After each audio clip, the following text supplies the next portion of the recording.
Dans les pages du Pays d'Auge, Paul Belmondo s'est remémoré ses rôles au cinéma, notamment celui dans Itinéraire d'un enfant gâté, dans lequel il incarne son célèbre et défunt père, jeune. Je garde un souvenir incroyable d'avoir travaillé avec mon père et Claude Lelouch, le réalisateur du film, note de la rédaction, a-t-il déclaré, avant de se souvenir d'une scène du film qui lui fait penser à ce qu'il vit actuellement. Quand je revois la scène du début, où je suis dans le lit avec Lio et que mon père nous regarde, je trouve que c'est assez symbolique de ce qu'il m'arrive aujourd'hui.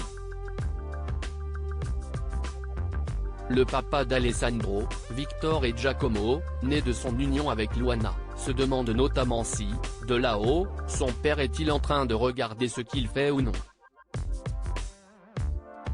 Et s'il se pose cette question, si est-il parce que Bébel avait très envie que son fils devienne comédien.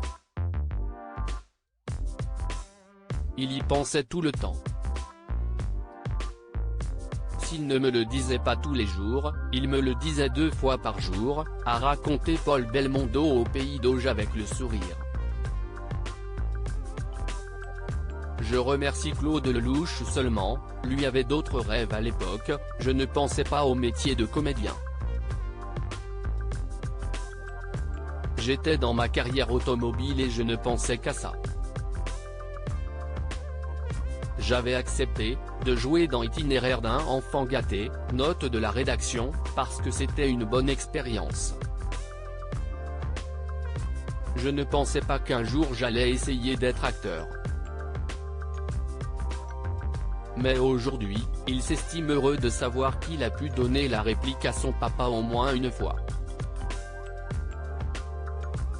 Même 2, puisqu'il a également incarné son père jeune dans Les Misérables en 1995, je remercie Claude Lelouch de m'avoir permis 2 fois de tourner avec mon père.